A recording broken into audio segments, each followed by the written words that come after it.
célula más pequeña del organismo. El principio de la teoría celular ha sido de Scheider y Schwann en 1839. Por si acaso, no me prendo el nombre de ese texto. Todos los seres vivos están compuestos por células unicelulares o pluricelulares. La célula en sí es la célula básica y la teoría básica de estructura y organización. Estos son pasos de cómo se han descubierto la célula. En 1665, Cook, con el microscopio óptico de las células. En 1674, Levan Cook descubrió los microorganismos, que llamaban los animálculos. Y ya recién en 1839, las primeras teorías celulares formalizadas.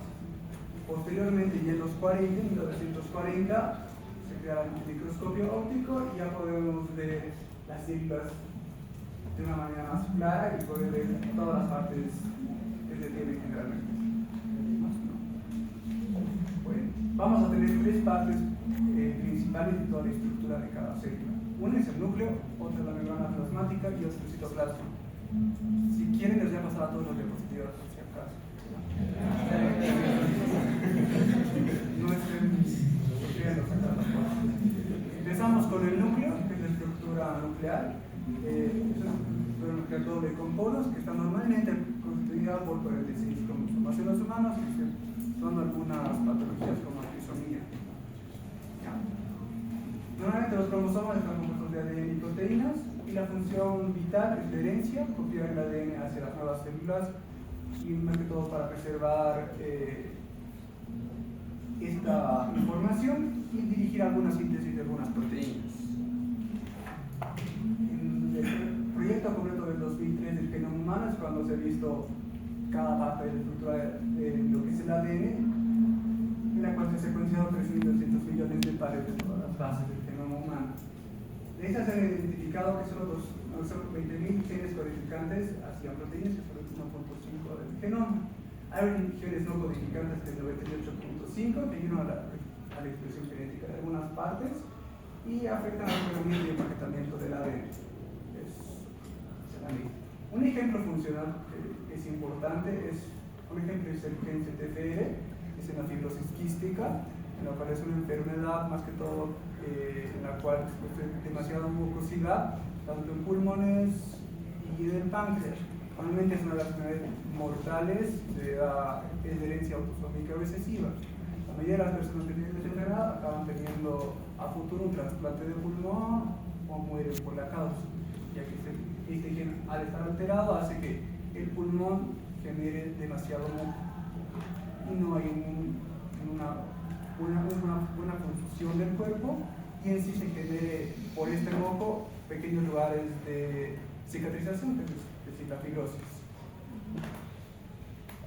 Ahora, el genoma, lo que es el proteoma, que es un conjunto de complemento de proteínas que se expresan en el organismo, célula o tejido, en un momento específico con ciertas características.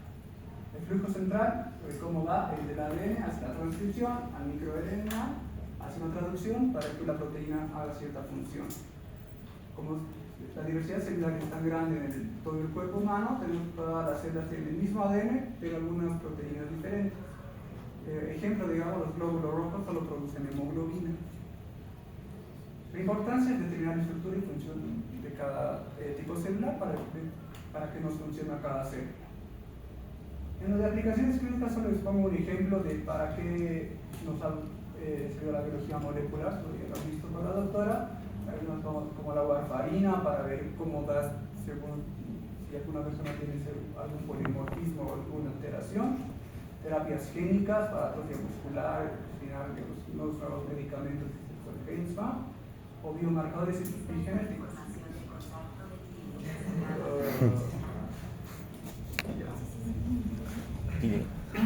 Importancia y determinar estructuras de y detección temprana de cáncer por metilación de algunas proteínas como el cáncer de próstata. Lo siguiente que vamos a ver es el lipidoma, la composición y clasificación. Cómo están todos los lípidos en el cuerpo. Según el lipid maps, que es como se clasifica, la vamos a tener los lípidos en tres: los de almacenamiento, que son los triglicéridos, son el 90% de las grasas que consumimos; Los lípidos de membrana, que son los fosfolípidos que se encuentran en la membrana celular, como hemos visto, como han visto. Y esfingolípidos, como la esfingomielina, que es clave para la mielina neuronal, para todos los procesos que vamos a ver en la parte neurológica. Algunos lípidos señalizadores que nos ayudan en el tema de hormonas, como lo vamos a ver, las prostanoides, como las prostaglandinas. Las prostaglandinas, más que todo, cuando vean la parte de farmacología de lo que son los AINES, es el principal lugar donde van a atacar para no producir dolor. Y otros lípidos señalizadores, como son los esteroides, que producen el cortisol y el estradiol. Esta distribución celular en la membrana plasmática son 50% líquidos y los otros son proteínas. Aquí les pongo como ejemplo un lípido en enfermedad, es decir, cuando se afecta a alguna parte de los lípidos, como la aterosclerosis, que la LDL está aumentado, digamos, y forma placas arteriales, placas en las arterias, aumenta el riesgo de infarto. En la diabetes tipo 2 hay más ácidos grasos libres y eso hace la resistencia a la insulina. En la adenina-pi, que es una acumulación de esfingomielina en el cerebro y causa daño neuronal. En la esteatosis hepática, cuando consumimos muchos triglicéridos y cuando son más del 5% del peso hepático, nos van a llegar a la inflamación y posterior a la cirrosis. Lo doy como ejemplo para que vean que cada cosa que están llevando la van a tener una implicación clínica futura. Si tienen alguna duda, me cortan y me hacen la pregunta, no hay problema. Por si acaso, en estos casos, quiero que esto les doy como ejemplo, no les voy a preguntar en la diabetes tipo 2 que hay, porque no es todavía su materia. El citoplasma, que es la fábrica de la célula, que nos ayuda a en sí, generar todas las partes. Tenemos el interior celular y siempre el núcleo está compuesto por 3 órganos claves. Los organelos, que son pequeños órganos, como su nombre lo dice, especializados en cierta función. El citoesqueleto, que es la estructura de soporte, como los pilares, digamos, el curso, que hacen el soporte para que esa célula no colapse. Y el citosol, que permite que es un líquido que permite que haya reacciones dentro de la célula y que pasen algunos elementos. Empecemos con lo que es el citoesqueleto, que es una estructura, una serie de proteínas, que pueden ser microtúbulos, microfilamentos y filamentos intermedios, como ser la queratina, que más que todo su función es darle forma a la célula, como se forma un esqueleto. Permite movimiento y contracción, tienen que ver que es como si fuera uno de esos bloques, pero sí es móvil, pequeñamente móvil, que le da un poco a la función a que la célula pueda moverse poco a poco. Organiza igual los organelos en su lugar, el citoesqueleto los deja en cada lugar. Aquí tenemos los 3 principales estructuras del citoesqueleto, los microtúbulos, los microfilamentos, que son compuestos más que todo por actina, y la queratina, que es un filamento intermedio. Los microtúbulos, para empezar, la mayoría están compuestos de tubulina, que es una proteína globular, que forma tubos huecos. Es como, exactamente como estas estructuras, huecas por dentro, pero y a la mitad tienen, este ejemplo, tienen una estructura que permite que haya un pequeño movimiento. Estos tubos huecos son de 22 nanómetros de diámetro y más que todo se extienden desde el centroma, que es donde contiene los centriolos. Su organización, que aquí es importante, están formados en 9 tripletes en centriolos y 9 tripletes más 2 microtúbulos en cilios. Algunas enfermedades que podemos ver son defectos sencillos, como la enfermedad poliquística o el fallo de la adenina en algunas infecciones virales, como se de la rabia. Estos son los microtúbulos, que son un soporte estructural que mantiene la forma de la célula, los anclan más que todo a los y las mitocondrias y nos ayudan como transporte intracelular. La quinesina, que es donde voy explicando luego, que va hacia el extremo positivo de las vesículas del axón para permitir el paso de ciertas sustancias, y la adeneína, que hace lo contrario, que las trae hacia el centro, no todos los desechos celulares. En el movimiento celular, una de las funciones son los cilios que tienen, que son cortos y numerosos, y más que todo en la limpieza de las vías respiratorias. Estos sí los podemos encontrar en las narinas, como los pequeños pelitos, igual que en los pulmones, que permiten que ciertas estructuras o virus, más que todo y bacterias, no entren completamente a los pulmones. Flagelos, como puede decir un ejemplo, la movilidad espermática, es el único que tiene microtúbulos. También nos sirve la división celular, formando el pulso mitótico y separando los cromosomas replicados. Ahora vemos lo que son los microfilamentos, que son aminoácidos y son los motores celulares. Estos son más pequeños, miden 6 milímetros, tienen proteínas principales, que una es la actina, que forman hélices trenzadas, como vamos a ver en la parte muscular, y se asocian a la miosina para hacer la contracción muscular. Este es un tema de todo lo que es contracción muscular, la vamos a ver en la próxima semana. Su función es contracción y movimiento de los músculos, por el deslizamiento, como he dicho, y división celular en el hilo contráctil, la citocinesis. Y algunas células nos llegan a la locomoción, como son los pseudópodos y los leucocitos. Si alguna vez han visto algún video de cómo los leucocitos se comen a las bacterias, ¿alguna vez han visto?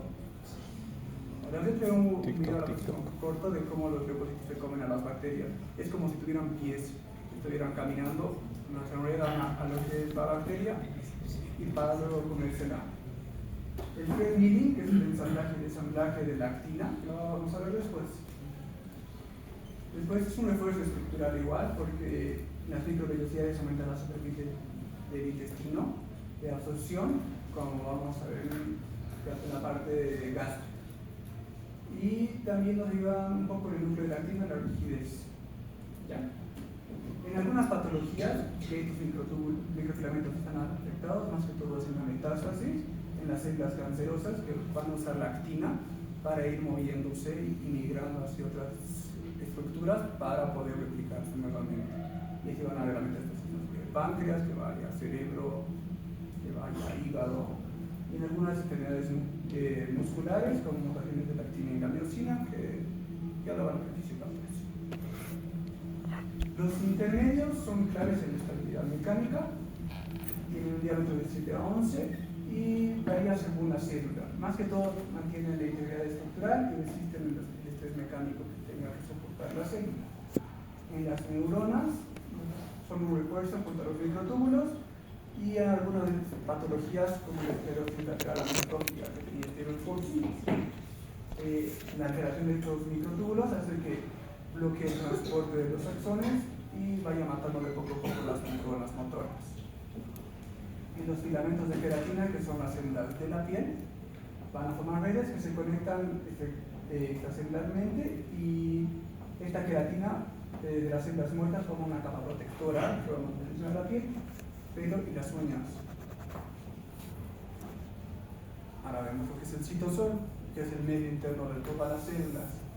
Es un gel semilíquido, como si fuera una miel espesa, y sus funciones principales son reacciones compatibles como la glucólisis, ya la vamos a ver, y va a contener los iones, nutrientes y proteínas disueltas para hacer ciertas reacciones que tenga la célula. Un dato clave, que es el líquido intracelular, incluye por si acaso el citosol, más todos los fluidos en organelos y núcleos. Si quieren que vaya más lento, está bien. No, está bien. Vamos a tener organelos membranosos y no membranosos. Los he dividido para que sepan cuál es cada uno. Todos los que están encerrados dentro de la membrana son el retículo endoplasmático, el aparato de Golgi y los lisosomas, las mitocondrias, peroxisomas. Y por el otro lado, los no membranosos, que están en directo contacto con el citosol, que son los ribosomas, proteosomas, las bóvedas Bobs, que ahora son algo nuevo, y los centriolos. Empecemos por los membranosos. El retículo endoplasmático, como ya lo han visto en fisiología, es la fábrica celular. Es una red membranosa que ocupa gran parte de todo lo que es el citosol y tiene ciertas funciones principales. La principal, síntesis de proteínas en el retículo endoplasmático rugoso. En el liso va a ser síntesis de lípidos, nos va a ayudar a transportar algunas moléculas. En el hígado, los hepatocitos, para tener esta principal función de la detoxificación para algunos compuestos como el alcohol, por ejemplo, y en los músculos nos van a ayudar para almacenar el calcio. El calcio es importante en los músculos para la contracción, es el que va a iniciar que la actina resina pueda unirse y generar la contracción. Aquí está un poco más enfocado lo que es el rugoso, ¿qué es lo que hace? Síntesis de proteínas como hormonas y enzimas, la producción de componentes de la membrana, y en las células con mucho retículo endoplasmático, como son las células del páncreas, en las que van a ayudar más a la secreción. El retículo endoplasmático liso, en estos tres tipos de células son los principales, los hepatocitos, están muy desarrollados para la detoxificación de drogas, las células endócrinas para la síntesis de hormonas esteroideas, como hemos visto, como el cortisol, y las células musculares y los retículos sarcoplásmicos para balancear el calcio para la contracción derecha. Aquí estamos una de las funciones principales. El mecanismo de formación son proteínas COP2 que crean vesículas de salida. Ahora vamos a ver lo que es el complejo de Golgi, que piénsenlo como una estación de empaque celular, en la cual van a ser, en sí son pilas de sacos aplanados y curvados entre sí, y van a estar cerca de lo que es el retículo endoplasmático para recibir todo lo que son las vesículas. Su función principal es modificación de ciertas proteínas como la glicolización, y en la parte de la entrada, como podemos ver, aquí está. Aquí como un ejemplo de entrada van a ser vesículas de retículo endoplasmático que se van a unir a la cara C de la cara Golgi, en esta parte. Va a haber las modificaciones químicas en cada cisterna, y posterior a eso van a ser transportadas y van a salir por la cara trans, llevando los procesos finales, como podemos ver acá, formando las vesículas secretorias, y pueden salir por estos sitios. Ahora vamos a ver un poco lo que es la exocitosis de endocitosis. La exocitosis es la liberación de productos al exterior de la célula. Es un proceso en el cual las vesículas secretoras se mueve a la membrana. Se dice que son por estos tejidos complementarios que se acoplan. Eso no se lo voy a preguntar a los ingenieros porque es un poco más complicado, pero tiene que ver con la función de las membranas y llevar el contenido hacia el exterior de la célula. Un ejemplo son las hormonas proteicas, las enzimas digestivas y los neurotransmisores. Vamos a verlo más detallado cuando lleguemos a la parte. Ahorita solo es un pantallazo de todo lo que era parte del cuerpo, ¿ya? Aquí, como podemos ver, estas vesículas secretorias que están formado el aparato de Golgi van pegando a la membrana plasmática para que la misma haga un espacio permitiendo la salida hacia el exterior de la célula. En la endocitosis es todo lo contrario, es material externo que mediante invaginación de lo que es la membrana celular va a fagocitar ciertas sustancias o hacer la pinocitosis. En la fagocitosis más que todo se da en células como los leucocitos para capturar partículas grandes como con las bacterias, y va a formar fagosomas que los van formando como subiendo la bacteria para llevarla al interior del leucocito y que dentro le actúe para destruir esa bacteria, en este caso. Y la pinocitosis más que todo se da para líquidos y macromoléculas, que son vitaminas, en los ejemplos, y son vesículas un poco más pequeñas. Y hay otro tipo de endocitosis especial, que es un endocitosis mediado por receptores, que es especial para el LDL y el hierro, que es con ligandos, y usan receptores específicos como el de platino recubierto. En los lisosomas, son el sistema de digestión intracelular que tiene la célula, y están formados por pequeñas vesículas membranosas. Algunas enfermedades conocidas son las por la de Sachs, que va a ser una parte de la enzima de la hexosaminadasa, y como consecuencia se acumulan grasa en el interior de las neuronas y causan ceguera o causan motor en los niños, sobre todo en los bebés. Por el otro lado, los peroxisomas son detoxificadores celulares más que todo por dos enzimas, que es la catalasa, que va a hacer que el peróxido de oxígeno se descomponga, y la oxidasa, que nos va a ayudar a la detoxificación de las drogas.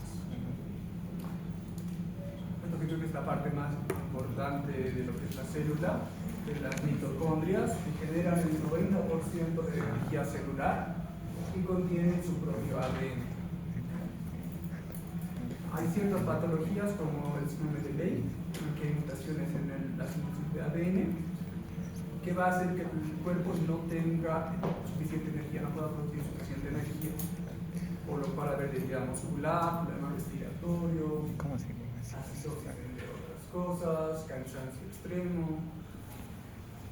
En la producción del ATP, por eso les digo que lo más importante son estos tres pasos de cómo se produce ATP. Por cualquiera de estas tres formas se produce ATP, las únicas tres formas: por glicólisis, por el ciclo de Krebs o por la cadena respiratoria.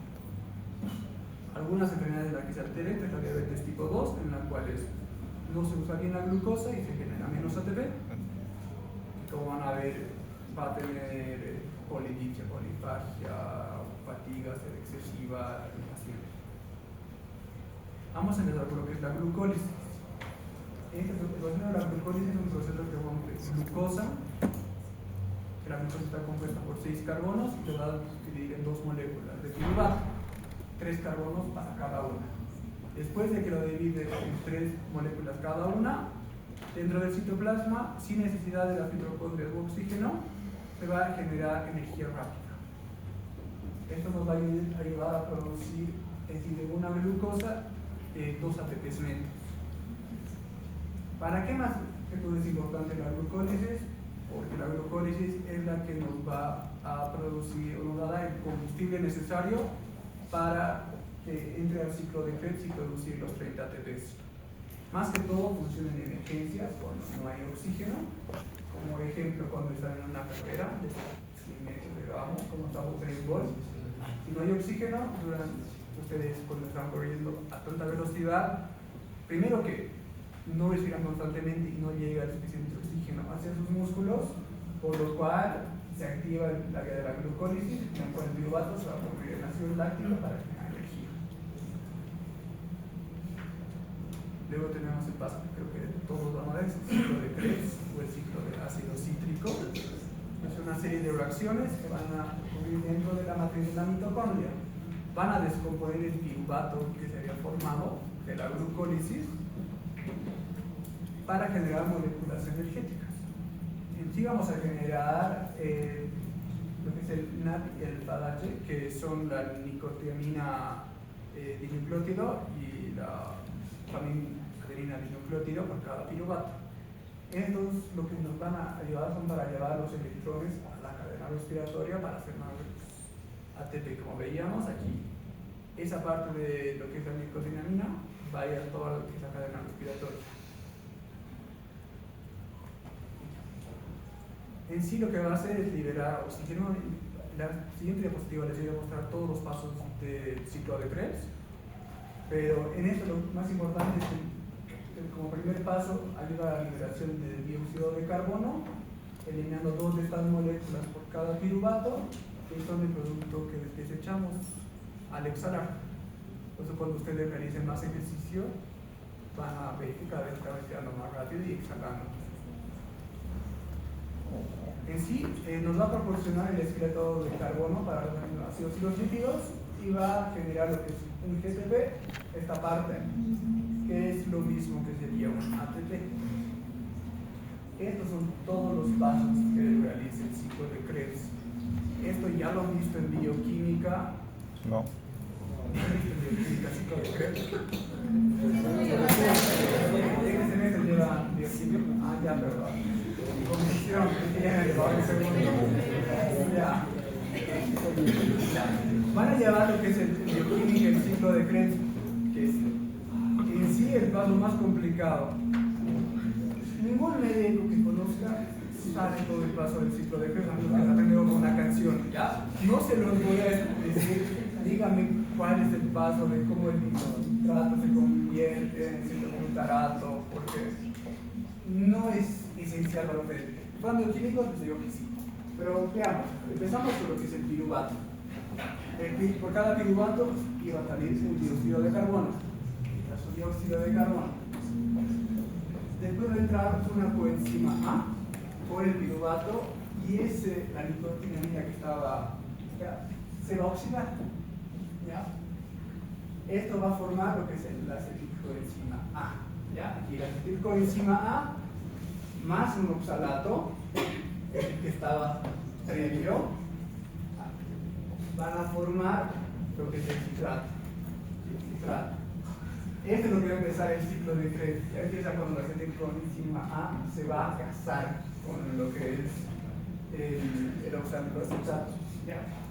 Sé que es complicado esta parte, no hay de otro. Voy a hacer lo más simplificado posible. ¿Ya? Este citrato va a convertirse en isocitrato, que es la molécula que solo se va a reorganizar, va a cambiar su estructura, va a mover uno de los carbonos a otra posición para formar lo que es el isocitrato. Este isocitrato se va a convertir en acetato glutarato al sacar lo que es el NAD y una molécula de dióxido de carbono. Primero el CO2 se libera y un NAD se genera. Aquí ya se ha generado un NAD2. Posterior, este aceto glutarato se va a convertir en coenzima A. ¿Cómo se va a convertir? Otra coenzima A va a entrar con el aceto glutarato y este segundo va a liberar otro NADH. ¿Ya? Cuando vean aquí en los 5 es de que ya se ha desprendido uno de los carbonos. Aquí teníamos 6 carbonos, aquí tenemos uno desprendido, 5 carbonos. Acá lo mismo, se desprende otro dióxido de carbono, se ve el carbono y se forma lo que es la succinilcoenzima A. La succinilcoenzima A va a formarse lo que es el succinato, que aquí nace el primer GTP, que es la guanina transferasa. Es lo mismo que la transferasa en sí en términos de energía. ¿Ya?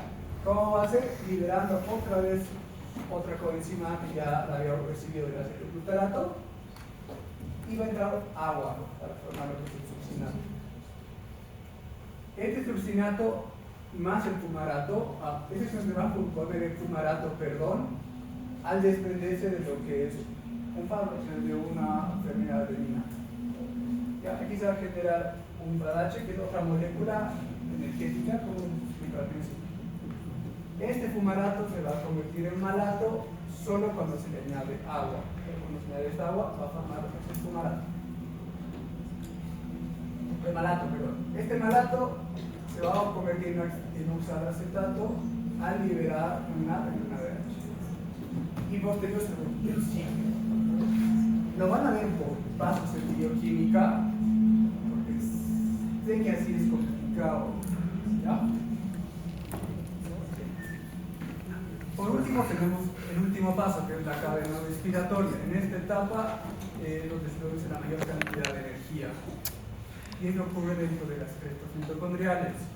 El ATP se sintetiza por los electrones y ocurren dos procesos, la cadena de transportadores y la quinosa.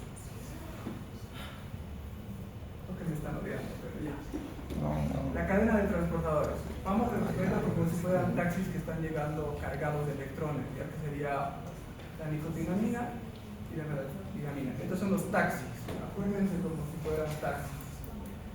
Estos taxis, su función es reciclar, es convertir todo el que no está oxidado para volverlos en taxis vacíos, listos para recoger más carga. ¿Ya?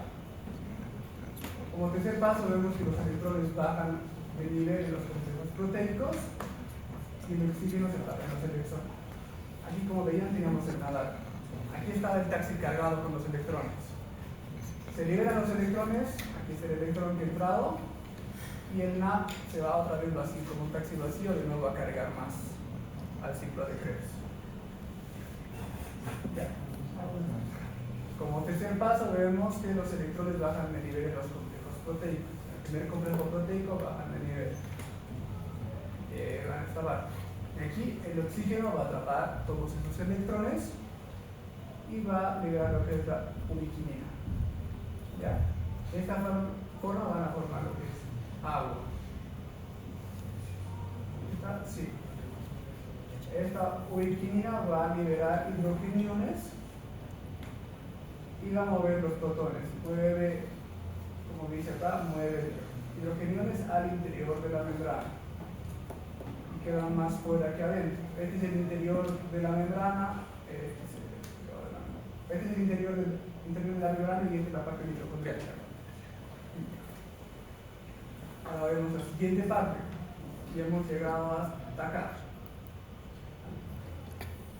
En el sexto paso, que es la quimiosmosis, que son los protones que intentan volver del interior. Y posterior, el ATP sintasa se activa, ahora es el proceso de la sintasa, pasando todos los hidrogeniones que se han formado. ¿Por qué? Para que cada uno de estos nos ayude a iniciar. Es como un mecanismo que está girando para producir lo que es el ATP. Cada giro produce un ATP más un fósforo que nos forma un ATP, que es la unidad de energía de la célula. Aquí están todos los pasos que pasan desde la glucosa, que pasa a la glicólisis, forma 2 nada. Esto genera 2 kilovatios, estos 2 kilovatios van a entrar con kilovatios como grupo y van a generar otros 2 y van a entrar lo que es el ciclo de Krebs tomando la pico estimado. Pasa todo el proceso en el cual solo se forman 2 ATPs, se forman C5-cisteína, se forman 2 FAT y todos estos 2 FAT que se han formado van a pasar por la cadena de las criptas para formar energía. Acá se va a formar en total 3 ATPs y estos 10 más que van a provenir 6 de lo que es el ciclo de Krebs, 2 del piruvato y 2 de la glicólisis o las dietas que van a formar 25 ATPs. Cada vez que pasa el proceso se forman 32 ATPs. Lo que quiero que por lo menos recuerden de esta parte, no les voy a preguntar paso, pero sí cuánto en la glicólisis, cuántos ATPs se forman en el ciclo de Krebs, cuántos ATPs se forman, cuántos se forman en la cadena respiratoria. Eso es lo que es importante que lo sepan a todos. Ahora, si es que no hubiera oxígeno y el cuerpo está en forma anaeróbica, solo vamos a generar 2 ATPs por la glucosa, por el primer paso. Este es un proceso limitado, en el que solo va a haber glucólisis en el citosol y el piruvato se va a convertir en ácido láctico. Por eso, cuando hacen demasiado ejercicio, del levantamiento de pesos, por ejemplo, se genera demasiado ácido láctico. Este ácido láctico es lo que ustedes, no sé cómo lo llaman en Perú. Leche. ¿Acuerdo que bueno? ¿Sí? ¿Qué? ¿Cómo se llama qué? Cuando sientan que dentro de estos músculos son como cristales que se están rompiendo, es este ácido láctico formado por ser un proceso anaeróbico. ¿Ya? Porque el cuerpo en sí no está diseñado para esto. Como desventaja, la glucosa no se aprovecha completamente, se acumula el ácido láctico y es más que todo en casos de emergencia. Pues nosotros hacemos levantamiento de pesas, creo, por gusto, pero ya. En la parte aeróbica ya lo hemos visto que genera 32 ATPs cuando estamos haciendo algo como trotar, en la cual está la glicólisis, que forma 2 ATPs, el ciclo de Krebs 2 y la cadena respiratoria 28. Ahí están sus 32 ATPs, como habíamos visto. ¿Cuál es la ventaja? Que se aprovecha toda la energía de la glucosa.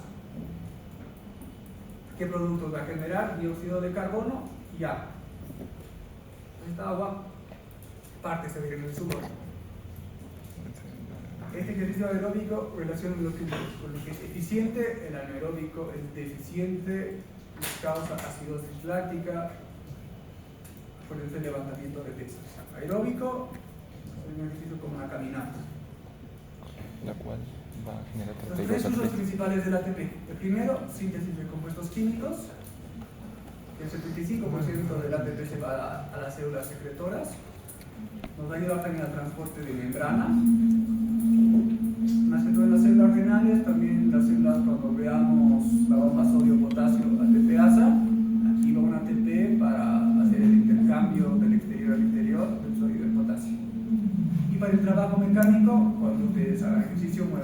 músculo, cada vez que muevan un músculo va a tener una contracción muscular, o el movimiento ciliar que van a tener en su sistema digestivo.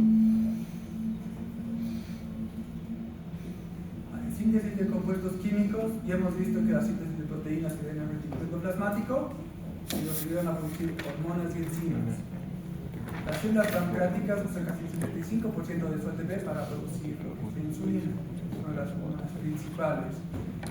Es por eso esencial para el crecimiento y reparación de la célula. ¿Okay? Esto que vamos a ver que transporte de membrana, lo vamos a ver si nos alcanza en la clase que sigue, que nos va a ayudar al filtrado renal, en la bomba sodio-potasio, cuando haya transporte activo, y para el mantenimiento de equilibrio iónico, para que cierto porcentaje de se meta fuera de la célula y al interior otro porcentaje, y siempre esté de esta manera. El trabajo mecánico, como lo hemos dicho, para la contracción muscular, movimiento de cilios o también en el caso de los espermatozoides. Tienen que ver que el corazón usa aproximadamente 6 kilos de ATP solo para latir cada día. Es todo lo que ustedes generan todos los días, solo para mantener sus funciones básicas de vida. Ahora vamos a los no membranos.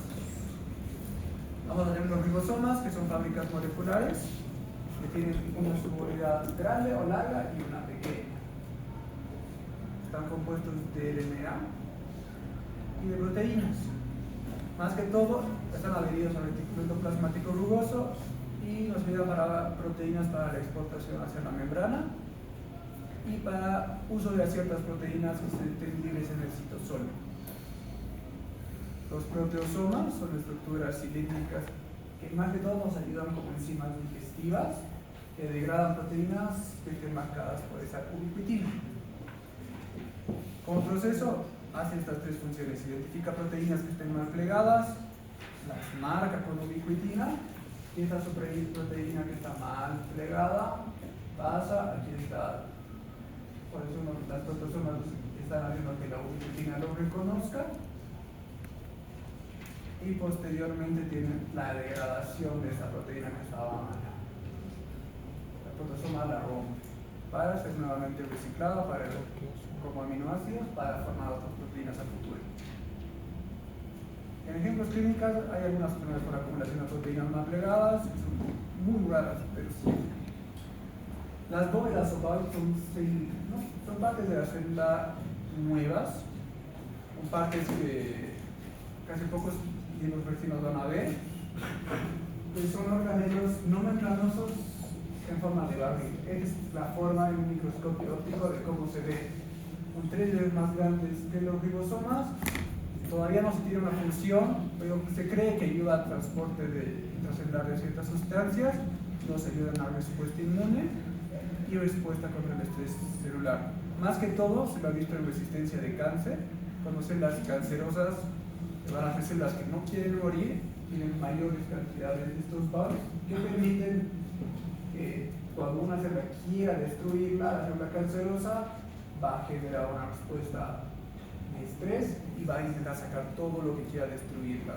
¿Qué otra célula? Digamos, si un leucocito intenta destruirla, va a hacer un transporte, va a activar un transporte intracelular sacando sustancias, permitiendo que el cáncer, o sea, que la célula cancerosa no se muera. Más que todo, se está viendo que bloquearlos nos ayuda para quimioterapia. En la apoptosis, que es la muerte celular programada a comparación de lo que es el cáncer, que es una célula que no quiere morir, es un proceso de autodestrucción que está regulado prácticamente para eliminar células dañadas, mantener la homeostasis y dar forma a los tejidos. Esta tiene ciertas etapas que vamos a ver. La primera, las señales de activación. Cuando vemos que una célula está dañada, que su ADN está dañado, esa va a dar una señal al exterior mediante la señal química, y esto va a ser una cascada de enzimas, más que todo por las caspasas, que son proteínas que van a intentar ir hacia esa célula a matar. Es como si cada uno de ustedes, cuando esté muy viejo, diga: ya no funciona. Sé que no es un humano, pero imagínense como una célula ya no funciona, mando mi señal para que mate. Luego hay sustancia celular, que se recogen las células, la más pequeña con el tiempo, se condensa de una vesícula óptica, mediante fagocitosis, que es agarrada por los macrófagos y se elimina sin que haya inflamación. En algunos casos hay enfermedades por exceso, como es en el Alzheimer, que hay alto neurodegeneración, en la cual hay la señal de que el cerebro, que ciertas células ya no están en buen funcionamiento y el cuerpo empieza a comer células. Y algunas enfermedades por defecto, como el cáncer o las enfermedades autoinmunes. ¿Preguntas? ¿Algo? Aunque continuas, las voy a pasar por si acaso.